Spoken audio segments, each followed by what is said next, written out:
Come, come, whoever you are, wanderer, worshiper, lover of leaving. Ours is no caravan of despair.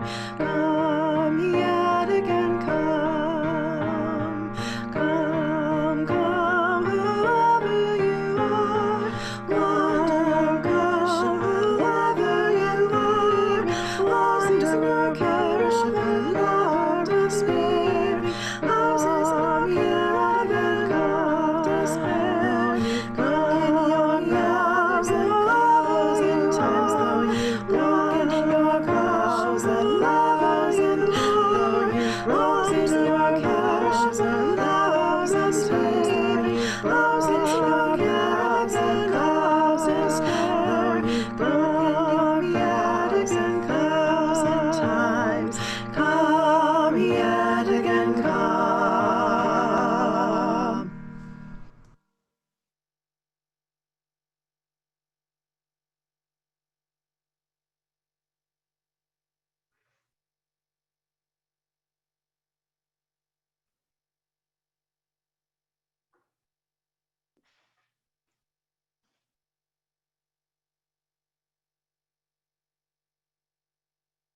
Good morning.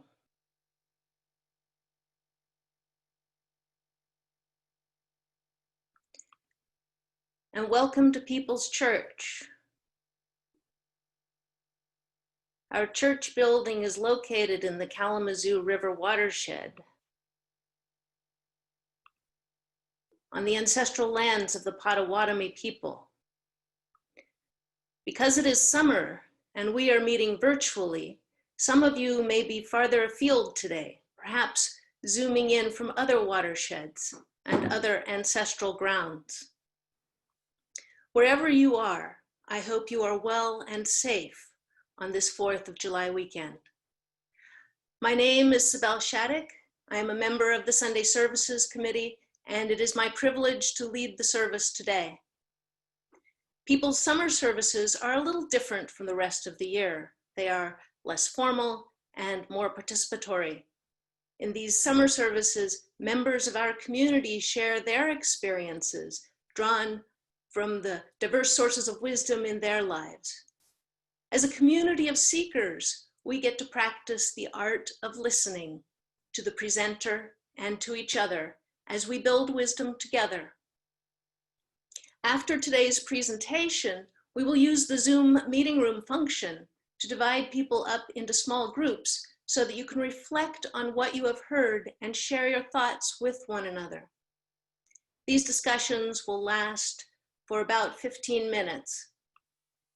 And then we'll reconvene in one group for our closing song. Our theme this summer is We're All in This Together, a theme that takes up the lesson being taught to us by the novel coronavirus. The virus has made us dramatically aware of how each of our lives is affected by the behavior of others and how our actions in turn affect people around us and even people that are rather far from us. The trajectory of the pandemic within our community, our state, and our nation will be determined by how people behave personally and in interactions with others. Although we are seeing a disheartening increase in infections because political divisions have interfered with public health messaging, this weekend I found myself finding hope that our divisions could be overcome in the story of the American independence movement that we celebrate 4th of July weekend. The 13 colonies, which were established on land where indigenous people already lived, those colonies were created very separately by people with very different agendas. Some of them were coming over to North America for commercial purposes. Others were coming to build faith-based communities in which only those who belonged to that specific denomination were considered proper members and other people really weren't welcome. So getting this group of people with their separate agendas, many of which created boundaries between them and other groups of people, even along the Atlantic coast, getting them to decide that they were all in a revolution together was quite something. It was not easy. It could only happen if New England Congregationalists made peace with Virginia Anglicans, who were members of the very Church of England that the Congregationalist Puritan ancestors had wanted to purify, and then decided it was a lost cause and just they would break away from it. It required that Pennsylvania Quakers make common cause with those same Congregationalists whose Puritan ancestors had tarred and feathered Quaker missionaries, women as well as men. It meant that Baptists had to ally themselves with Congregationalists who had exiled them to Rhode Island, once considered the sewer of New England, for blasphemy. It meant that Protestants had to collaborate with Catholics in Maryland. And perhaps most difficult of all, it meant that people who identified as English had to cooperate with Presbyterians who were Scotch-Irish. So if that motley crew, with all of its divisions, deeply embedded in religious identities that required insider and outsider to be carefully defined, if those people could come to the point of declaring themselves all in this together and risk their personal property and lives for a shared goal of independence, maybe there's hope for us too. As Unitarian Universalists, we affirm that there are many sources of wisdom. There are the formal teachings of the world's spiritual traditions, but also science, literature, art, and of course, history. We also find wisdom in our community and its members who generously share their experiences and their insights. Today, we will get to hear from Daniel Bair. Dan currently serves on the board of People's Church and participates in a monthly chalice circle. He was raised Roman Catholic, but has been attending Unitarian Universalist services since 2005 and has been a practicing UU since 2009. Dan graduated with a Bachelor of General Studies from the University of Michigan in Ann Arbor in 2004. He also completed a certificate program in organic farming at Michigan State University in 2007. More recently, he completed the Master Gardener program through MSU Extension. Currently, Dan works full-time as Mara's dad and is married to Rachel. He spends as much time as he can improving the small piece of land he lives on in Kalamazoo, on Potawatomi land, specifically on the traditional land of Mache Benashawish and his people. Dan also enjoys improving the commons of the local municipal park with the addition of edible trees and shrubs and native plants. Now please join me in singing the opening song, Filled with Loving Kindness.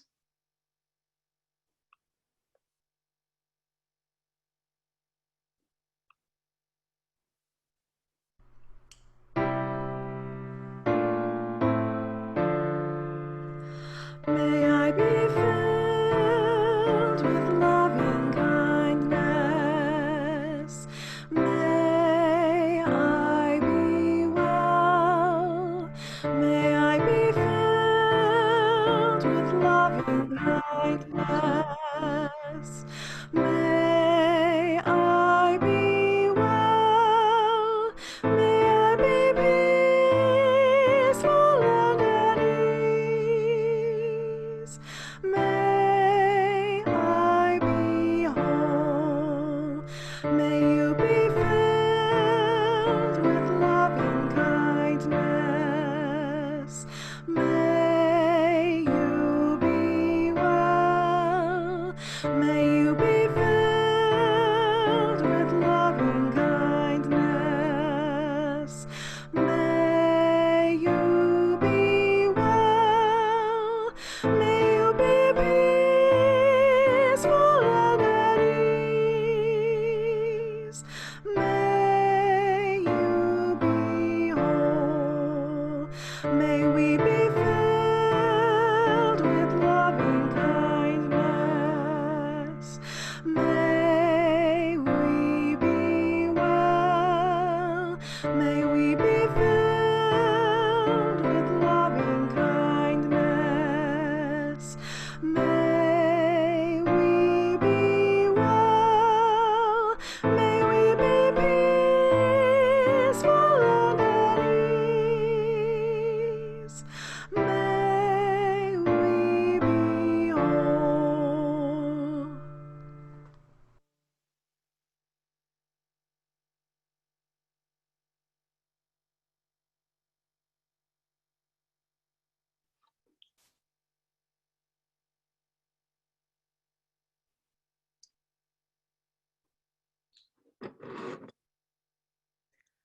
Our light is the light of the sun, keeper of all we love.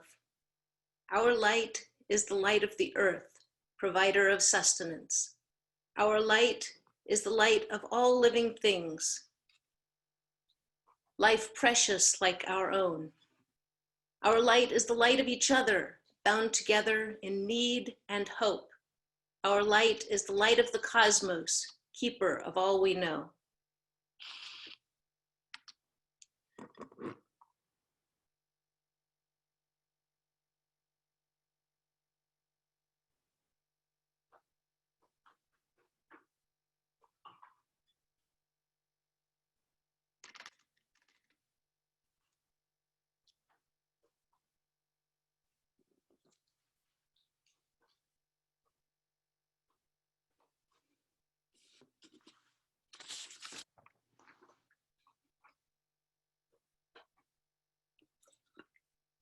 People's Church is a community of people who support each other in good times and in bad. And one of the ways we do that is by sharing the joys and the concerns that are affecting us at this moment in time. If you have a joy or a sorrow that you would like to share, please go ahead and type it, your joy or sorrow, into the chat box, and I will read them to share them with people. And while that is happening, I will pause the recording.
One of the ways that we work together as a community is by supporting the financial health of our church, so that someday we can go back to that wonderful building and gather again in that space.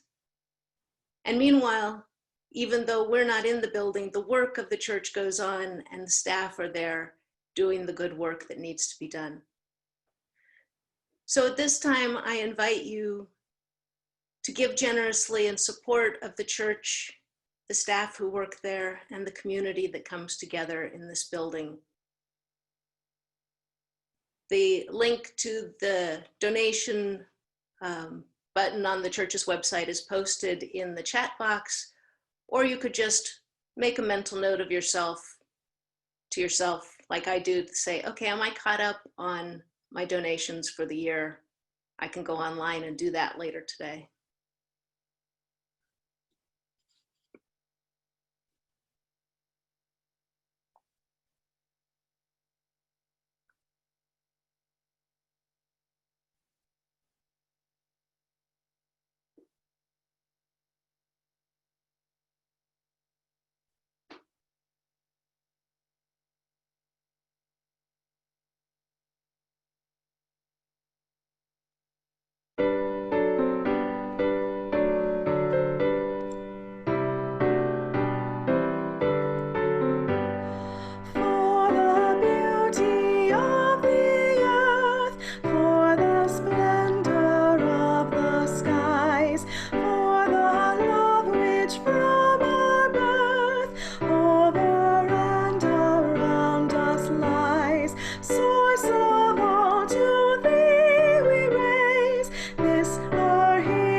Please join me in expressing our gratitude for the generosity of our community.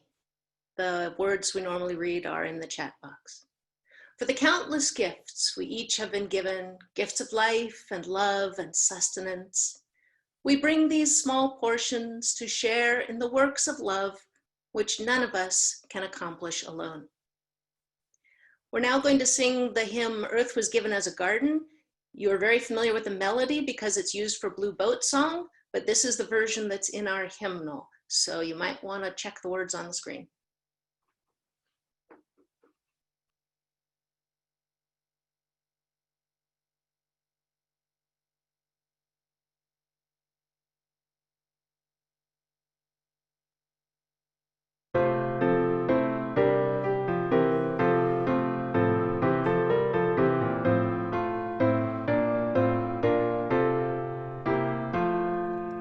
Earth was given as a garden, cradle for humanity,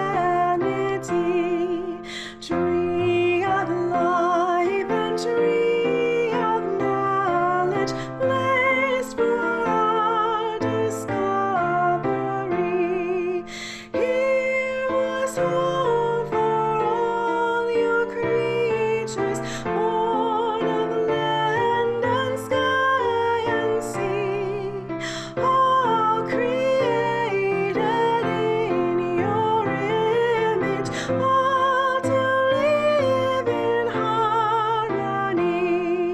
Show to us again the garden where all life flows fresh and free. Gently guide your sons and daughters into full maturity. Teach us how to trust each other, how to use for good our power, how to touch the earth with reverence. Then once more we'll lead and flower. Bless the earth and all your children. One creation make us whole. Interwoven, all connected, planet-wide and inmost soul. Holy Mother, life bestowing, bid our waste and warfare cease. Fill us all with grace o'erflowing. Teach us how to live in peace.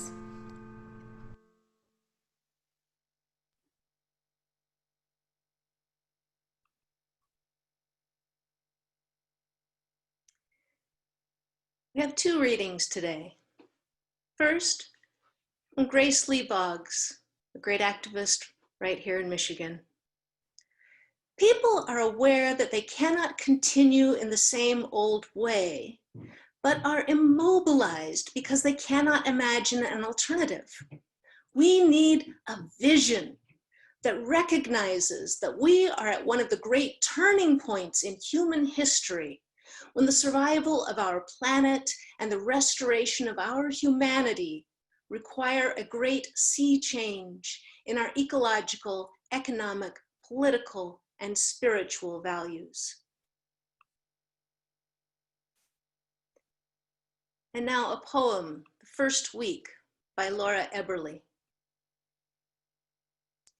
If we all agreed to, on Monday, we could plant a pollinator garden on every corner and turn over one parking spot per block to vegetables and fruit.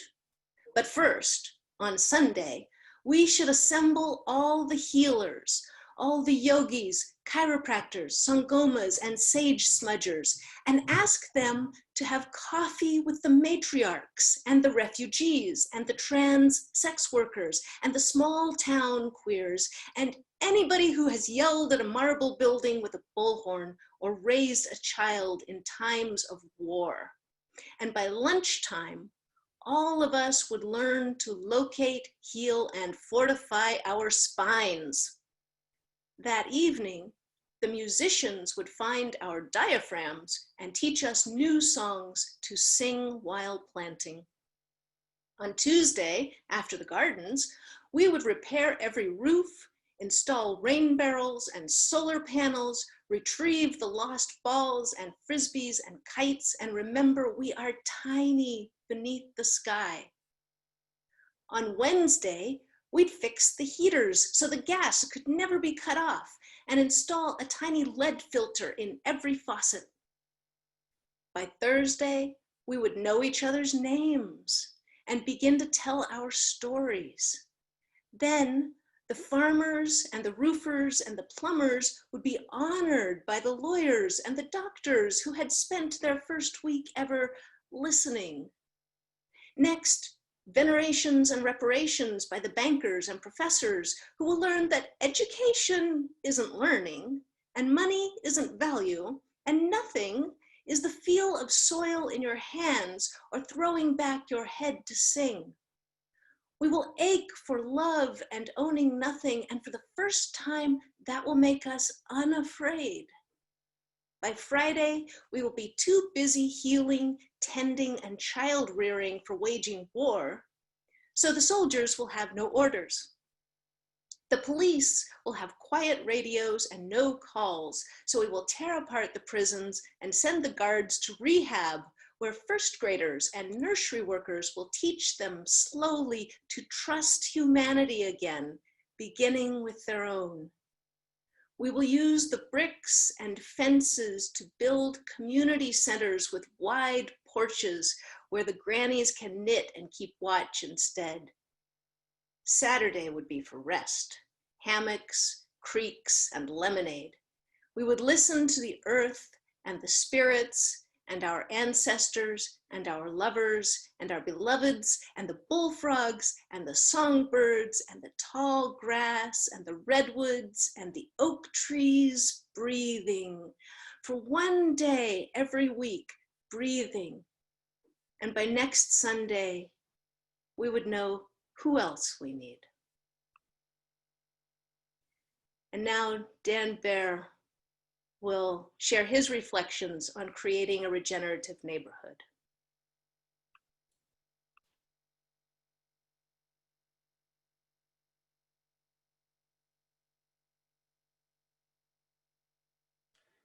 Thanks, Sibel. It's good to know everyone's out there today. Good morning, happy Sunday. That Laura Eberly poem gave me chills multiple times, so it was a really great reading of that, Sibel. Thanks again. So I'm gonna share some of my thoughts and visions for an idea that I'm referring to as the regenerative neighborhood. This is the first time that I've ever talked about these things kind of in trying to weave them together. I rant about them sometimes on Facebook and on Twitter. Yeah, so I will share with you this morning some of my thoughts. Sometimes it seems so close at hand. I can feel it in my backyard, under my feet, in the early successional forest edge of my backyard.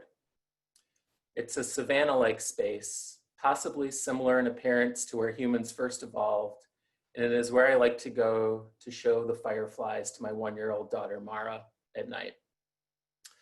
Today, I'm presenting to you a small part of my vision for what I'm calling the regenerative neighborhood. And it's a vision that I'm muddling through and is a culmination of my life's experiences and work to date. The idea stems largely from the past 14 years that I've spent working in agriculture, coupled with living in cities for most of my adult life. I studied the urban environment in college, and I love cities. As an employee of WMU until last fall, I worked on the permaculture team at the Gibbs House and managed the food forest there. So permaculture largely influences what I'll talk about today. And permaculture could also be in the title probably of what I'm gonna say today. And permaculture is defined by permaculturist Toby Hemingway as, quote, a set of techniques and principles for designing sustainable human settlements. And I find it remarkable to be living in a time where this is something that we're aware of and something that we're realizing that our human settlements aren't permanent. And it causes me a great deal of concern. So I think we can do cities a lot better in the US. I think we can do human settlements a lot better. And I share a vision presented by the Regenerative Agriculture Foundation of creating, quote, a world in which the boundaries between the human and natural world are indistinguishable.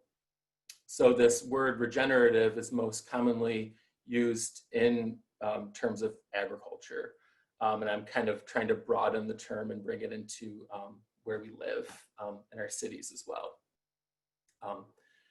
Because land is land and we can treat land better where we farm and outside of the city as well as where we live in the cities.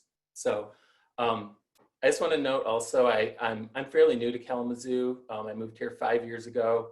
And there are two things that have really stood out to me about this city, kind of from the structure of the city. And one is the extremely wide, fast-moving highways of whizzing traffic that crisscross through the downtown of Kalamazoo. I live nearby this part of Kalamazoo, and I've never seen such a wide street. Anywhere I've lived, I've never seen such a wide street. It's like a canyon. And I find them as a pedestrian to be really kind of unsettling and dangerous. And the other difference, the other thing about Kalamazoo that really stands out to me, especially this time of year in the summer, is the difference between neighborhood culture in my white middle-class neighborhood. So when the weather gets hot, as it is now, my neighborhood gets eerily quiet, except for the faint drone of central air conditioners. It's like winter, and people go inside. And I realize some people, there are health reasons and various reasons why people do. But then less than a mile away in the north side of Kalamazoo, where the population is predominantly African-American, I notice people outside more, sitting together under the shade of trees, interacting with each other. And there seems to be a lot more interaction and joy and life in that neighborhood as I travel through it. And I hope we can see more interaction and joy around all neighborhoods as we seek to heal them. So, so I'm going to talk a little bit about the problem that I see in neighborhoods, and as it largely relates to climate change and how we structure our neighborhoods. So I want to start by saying I'm not seeking to shame anyone for how they live. I'm presenting a vision which I hope will make you think outside the box, or maybe even outside of the box that the box is in. I also acknowledge that my own actions do not always align with the ideal that I present here. The way we get around and organize our cities are not necessarily a natural order. Segregation certainly isn't a natural order. For example, there are forces, sometimes governmental, some commercial, that have laid the groundwork for how we do these things in our life. And it is very hard to do almost anything in Kalamazoo without a car. It's easy to find parking in most places in this city. So it is further incentivized by government and institutions to drive. And as an example, the city of Amsterdam is a city I look to a lot for urban design, and it didn't just become a place where a huge percentage of people bicycle. Activists have been working hard for decades, making elected officials' lives uncomfortable and educating each other and the public how to make these sweeping changes that I'm gonna talk about here today. In regards to the land around our houses, our lawns, getting rid of a lawn can take a certain amount of expertise and planning and labor, which many people just don't have. The way we care for our yards is largely the way we did growing up. It's what we learned. We're avoiding city fines by following these rules that are set. And we don't want to upset our neighbors, and this is all understandable. So I've chosen to talk about transportation, land use, and food because I find them to be very close to our day-to-day lives, and I think they are fundamental environmental problems. I think it's imperative that we begin thinking about our own personal daily decisions, but at the same time, figuring out how to organize on a larger scale to make larger scale changes. So I mentioned car dependency in Kalamazoo, and that's largely the case in most of the United States. So as I see it, the automobile is at the root of many of the challenges that our neighborhoods face. Many of our everyday needs, including schools, workplaces, and grocery stores, are far from where we live, demanding that we use a car. Even if places we need to go are within walking or biking distance, there isn't safe infrastructure to get to the place by bike or foot. We don't have a safe and comprehensive bicycle network in much of the US. In many suburban communities, don't even have comprehensive sidewalks. And my neighborhood in the city of Kalamazoo also doesn't even have comprehensive sidewalks. Walking across massive parking lots in suburbia is dangerous and scary. And I've gained a heightened sense of this since my daughter was born, and I navigate these parking lots with a stroller now. Walking on the sidewalk and crossing streets with fast speed limits is scary. Pedestrian deaths from automobile drivers are increasing here in the United States. 40,000 people die in auto accidents in the US each year, approximately, and another 3 million are injured, often with lifelong injuries. And these are preventable deaths and injuries, I would argue. So cars are very dangerous. We know this. I live less than a mile from downtown Kalamazoo, and I haven't been able to find a safe route to walk with my child in a stroller to downtown. So when I walk downtown with Mara, I kind of feel like I'm about ready to go into battle. I paint a grim look on my face, and I mentally prepare for this walk because there are just cars everywhere. And so I feel hyper vigilant as I'm crossing the street, even if I have the walk signal. And I don't feel like there are good options, but I feel like there could be good options. I think we can design these spaces to make it safer for people to get across them on foot or on bike. So I think these corridors could be redesigned to make it easier for people living in Kalamazoo rather than commuters racing their autos through the city. So I really feel like it's set up for people to get in and out of Kalamazoo as fast as possible. And there's less regard for us who live here 24/7 and are moving around. So climate change and cars are closely intertwined. And some people will make the claim that electric cars are an answer to climate change. And I don't agree with that. Some claim that they are a bridge to more sustainable modes. And I might agree with that a little bit, but I would prefer not to put too much energy into this system that I find really inherently unsustainable in so many ways than just what powers our cars. So as the cost of everything goes up and resources become more scarce, efficiency becomes more important in our society. Cars that individuals are driving are magnitudes less efficient at moving humans than other mass transit options, as well as the humble bicycle and other non-motorized forms. So the manufacture of the automobile, electric or otherwise, is inherently damaging to the earth, including the raw materials, which must be mined and shipped. There's fossil fuels involved in that. The mining is incredibly destructive. The manufacturing itself is destructive. And the system of roads and highways is incredibly destructive, and we are increasingly unable to afford to keep our roads in working order. As our cities sprawl out into fertile farmland and forests, we end up with more new infrastructure we can't afford and abandon old infrastructure in cities to neglect and disinvestment. So in the short run, this might serve suburban people living in new areas, but in the long run, I would argue that it really doesn't serve anyone, and that will eventually catch up with us. Another key problem I see in our neighborhoods, other than transportation, is the lack of food production close to our homes. So I think our communities and country are weaker and less resilient because our food isn't produced closer to us. And that really came into focus this past spring as the coronavirus came to the US. And it was the first time in my life that I've personally experienced empty grocery store shelves, and this was unsettling. I've grown up in a country where if you have the means, you can have whatever you want, whenever you want it. And the chaos of the coronavirus caused our supply chains to fail. So part of the reason I decided to pursue a career in agriculture in my mid-20s was because I thought it inevitable that climate change or some other related or unrelated social unrest would result in food shortages in my lifetime.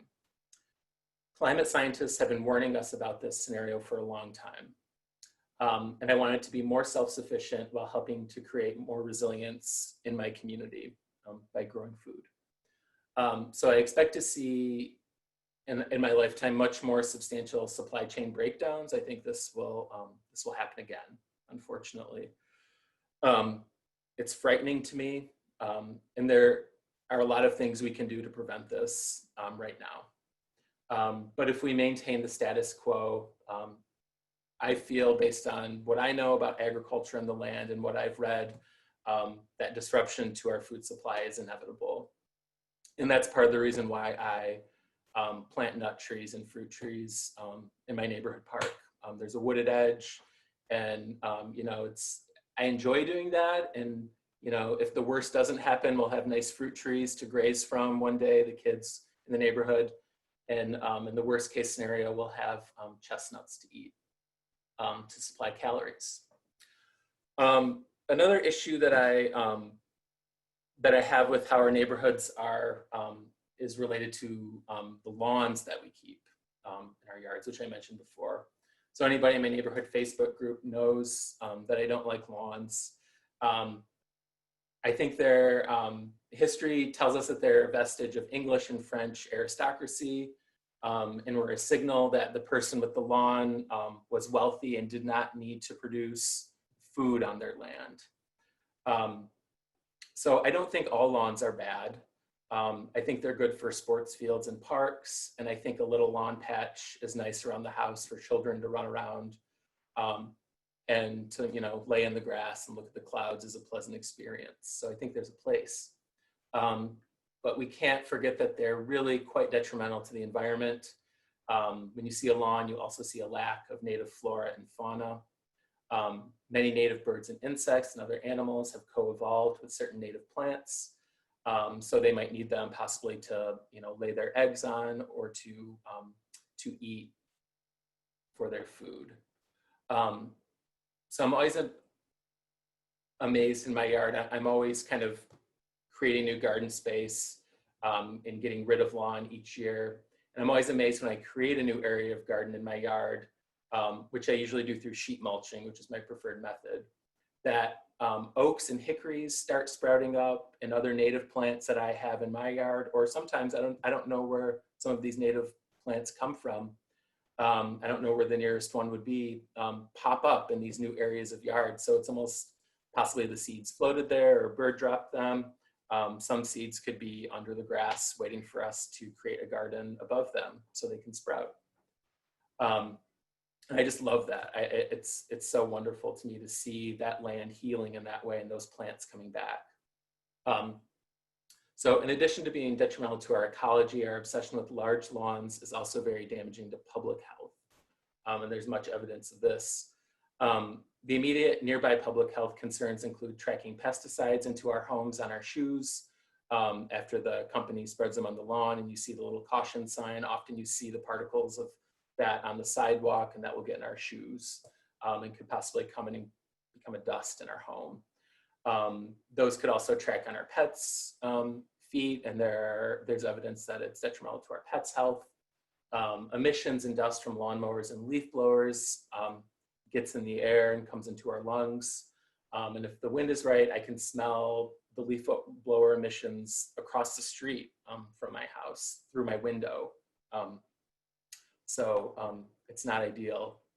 Our lawns also create quality of life concerns in our neighborhoods. So the sound of the leaf blowers in my neighborhood year round can often be quite loud. And during the fall, it's really becomes next level. It's like practically, I would imagine living next to a factory. It's some days it's most of the day throughout the neighborhood, you can hear the high decibels of these lawn equipment. And there are, if people feel the need to leaf blow, there are electric leaf blowers, which are much quieter, which they can use instead, or the rake. And, you know, I think rakes are great tools and make wonderful sounds. So that would be my preference.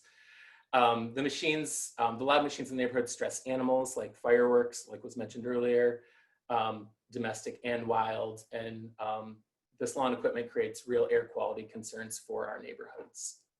So there's a story, we're lucky enough to have some examples of native yard restorations in our community. And one of them is Ruth and Tom Small, who live in Kalamazoo in a suburban type neighborhood. Their yard is big. They're in a neighborhood where the yards are big and the houses are far apart, and there are 2-car garages all around. Ruth and Tom's yard has been transitioned from a big lawn to a native plant and consequently animal haven. It's really quite beautiful. And so one summer afternoon last year, I was walking through their quiet neighborhood. And as I approached the front yard, there was a buzz in the air. And I looked over and there were bees. I always delight at their yard. I always like to walk by it and see it. And there were bees and butterflies and other insects flitting about throughout their yard. And you could hear the gentle hum of them. And there were birds. Birds are attracted to the insects. Some of them eat them. There were lots of birds. And it was really quite a beautiful ecology and ecosystem that they had created. And on either side of them, the homes, which are not such intact ecosystems, it was quiet. It was typical grass lawns, a few shrubs and perennial plants, and there just wasn't the life being sustained in those yards. And I just thought it was such a beautiful vision, and I'm trying to do some of what they've done in their yard in my own small yard in Kalamazoo. So my experiences in my life have led me to these interests, and Grace Lee Boggs was quoted earlier in the service, and her teachings, as well as the teachings and writings of Wendell Berry, both came to me in my early 20s and were both heavily influential to me in charting my life course and my life work. So I didn't grow up in a city. I grew up in far southeast Michigan, near Brooklyn, Michigan, in an area surrounded by lakes and cornfields and small towns. It looks like areas outside of Kalamazoo. I attended U of M in 1999 and studied in the environment, and I studied cities as well. And I spent the summer of 2003 in an immersive experience, Detroit summer, for 2 months, living above Grace Lee Boggs in the Boggs Center, and I got to talk to her a little bit. And that was a really influential experience. I've since lived in some big cities, in Portland and Chicago. I lived in small cities, Ann Arbor and Lansing here. And when I was in my 20s and I lived in cities, I was without a car and riding my bike and taking public transit. So I got comfortable with those modes of transportation in my younger days. And I saw some pretty cool, innovative programs in those cities too, related to how we design our cities, especially in Portland. This past year, we had a guest through Colleagues International stay with us from Berlin, Germany. She bravely bussed and biked to the far reaches of Kalamazoo for any engagements that she had to. She didn't have a car while she was here.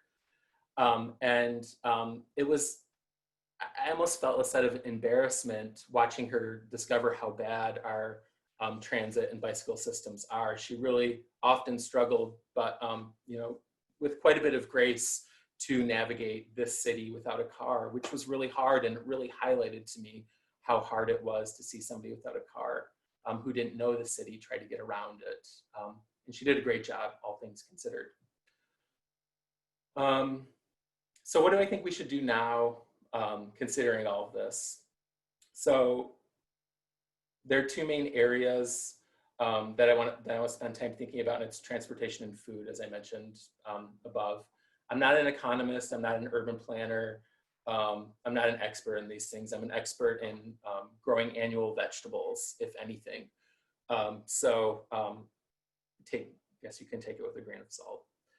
So I think we need to relook at how we tax people. I think historically, wealthy people and businesses were taxed more in our country, and I wish we would do that more now. I think we could have nicer things if we did. So I don't want to get too much into how we tax that. Like I said, I'm not an expert in this, but I think we're falling short here. In transportation, I would love to see a more comprehensive bicycle network created for us here in Kalamazoo. I love bicycles. I think it might be the perfect mode of transportation. I don't do it as much as I used to, but I'm hoping to do that more. I love that they're not expensive. You don't need a loan. You don't need expensive insurance. It's great exercise. I love commuting with nature when I'm on the bike, see animals. And one fond memory is when I lived in Ann Arbor, biking along the misty, foggy Huron River for my commute from Ann Arbor to Ypsi. It was like a dream. It was so beautiful. And to get to do that every morning was really wonderful. So riding a bike, I get to say hi to my neighbors. I get to see people. It's more of a human scale. And I'm not putting exhaust into the lungs of my neighbors also, my automobile. So I think a safe bicycle network would especially benefit youth, elders, people with disabilities, and low-income folks, but it would have sweeping benefits across our society. The air would be cleaner, the streets would be safer, the city would be quieter, and people would have more physical activity. We would need less pavement. So we have models for this, and they're mostly abroad, and as I mentioned, Amsterdam and the Netherlands, of how to create a network for bicycle transportation that is safe. We have great examples here. What we're lacking, I guess, is funding and political will and education. So I think with proper infrastructure and the recent improvements in electric bikes also, that biking could be a popular year-round form of transportation, even in Kalamazoo. So this past year, I talked to the person at a City of Kalamazoo, Charette, talking about how we should redesign our streets in Kalamazoo. And he had spent some time living in Amsterdam and started out with a car and thought it was kind of awkward driving around Amsterdam in a car. And that's because the way they've designed their transportation network, it really favors bicycles, making it easy and safe for bicycles. Cars have to go slower, drivers have to pay more attention and be more aware. And it's not set up to rapidly move cars in and out. And I really like that. I like that story. So the other thing, in addition to a bike network, I think we need a better public transit network. So we need buses. Buses are another key piece of my vision, and a well-funded mass transit system, which would also include light and heavy rail, is critical to moving away from automobiles. So we spend thousands of dollars a year on car insurance and payments and maintenance. And I think we could spend a fraction of that on mass transit, public transit, through taxes. And I think we could have the best system in the world if we did this. And I think Kalamazoo has an okay bus system. We occasionally take it during normal times. We use it especially to go downtown occasionally. It's quite convenient if you live fairly close in to use the bus to get downtown. It's reliable, it's quick.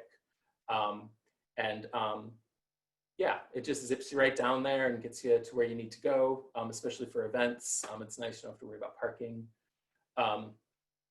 So I think in this future city that I'm envisioning, I think cars also have a space and a place, but a smaller place that's limited. And I would prefer some kind of technology to limit their speed. I feel like cars go way too fast. And that's part of the problem too. So I think there are instances where cars are needed, such as for certain people with disabilities or to travel to remote places not serviced by buses or trains. And emergency vehicles also still be automobiles.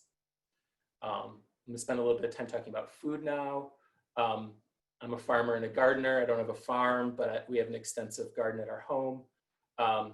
And we've turned a lot of our driveway into raised bed gardens also this past year. So I think we need to start thinking more deeply about how we spend our time. And I notice many of my neighbors and family spend a significant amount of time or money on their lawns. And so I think gardening in our yards and neighborhoods offers a new way for neighbors to build relationships with each other. For instance, my neighbors have a sizable vegetable garden next door, and part of our friendship has been built around our gardens. So I share extra seedlings that I start in the spring. They have a really nice sunny garden. They grow really good tomatoes and cucumbers, and they share those with us occasionally. We order compost in bulk and get it dropped in our driveway, and we share that with each other. So it's a great community building. I think if we grow more food in our yards, the need for lawn equipment goes down significantly. So there's less gasoline being used, less noise, less plastic, and less pollution from manufacturing lawn equipment. Local parks, especially in more dense urban areas, offer a great opportunity for increasing local food production. My neighborhood is quite shady. There's large mature trees, which I love, but it makes it hard to grow in some people's yards. But we have great parks and institutions with large lawns, and a lot of that space could be transitioned to food production. So I have a friend who lives in London, in the UK, and they have an allotment garden. It's part of a 12-acre parcel in London, and people have individual garden plots that are quite large. And I think that would be really awesome to do here as well. And so the final part of my vision, to kind of close up, concerns zoning. And zoning is not very exciting, so please try not to yawn. But I think it's a key part, and I think many of the things we need to be built closer to where we live in order to be able to live closer to our homes in more of a village-like feeling, and not need our cars, is around zoning. So current zoning prevents businesses from being able to build close to neighborhoods. Neighborhoods used to have more small businesses interspersed, and you can still see this in the Vine neighborhood as one example. And neighborhoods in Chicago around downtown also often have businesses, the corner bar sprinkled in through the neighborhoods for neighbors and people to come together.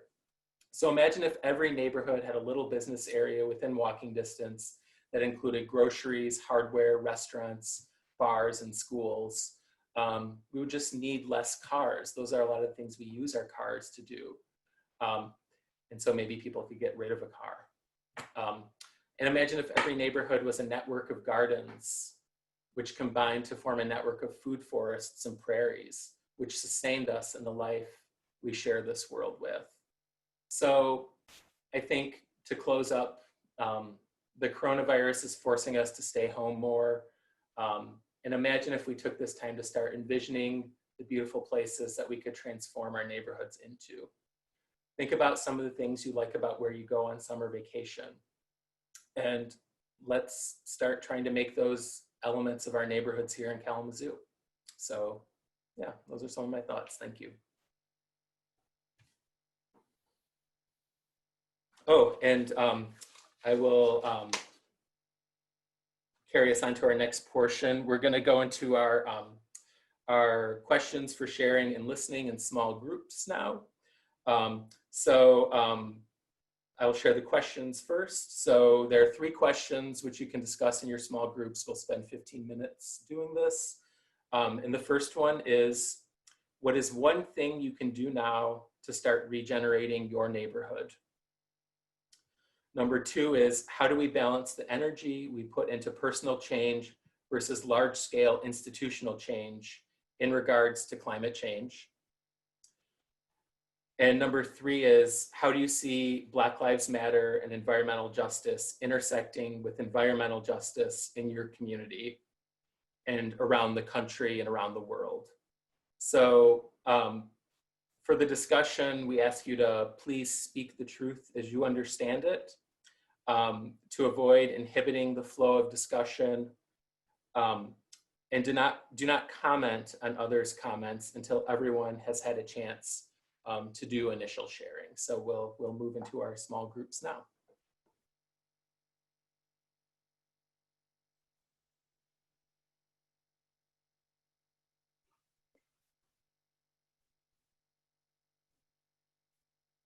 Shall we go ahead and start the final song, and as people come back, they can join in?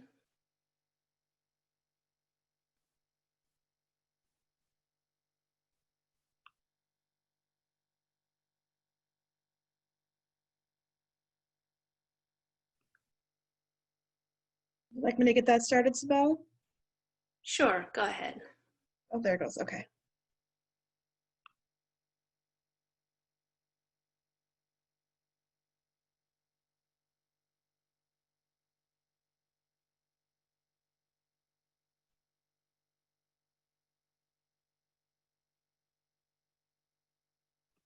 So then I think we've got audio problems again. There must be something that happens when we come back from the group gathering.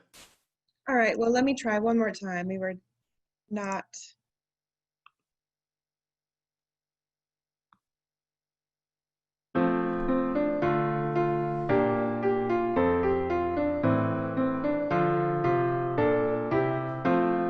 When the summer sun is shining over golden land and sea, and the flowers in the hedgerow welcome butterfly and bee, then my open heart is glowing, full of warmth for everyone, and I feel an inner beauty which reflects the summer sun. When the summer clouds of thunder bring the long-awaited rain, and the thirsty soil is moistened, and the grass is green again, then I long for summer sunshine, but I know that clouds and tears are a part of life's refreshment, like the rainbow's hopes and fears. In the cool of summer evening, when the dancing insects play, and in garden, street, and meadow linger echoes of the day, then my heart is full of yearning, hopes and memories flood the whole of my being, reaching inwards to the corners of my soul.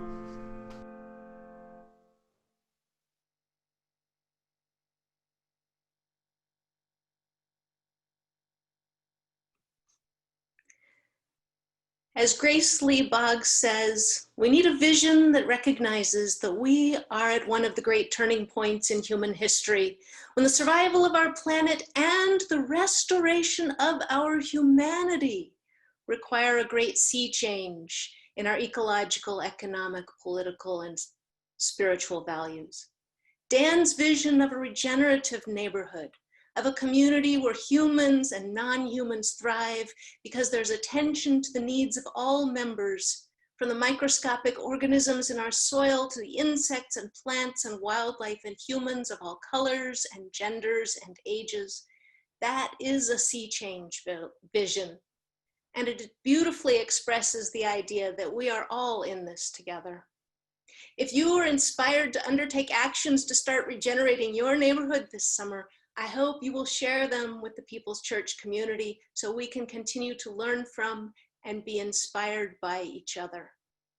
Go in peace. And if you'd like to stay and join a breakout coffee hour section, you are welcome to do so.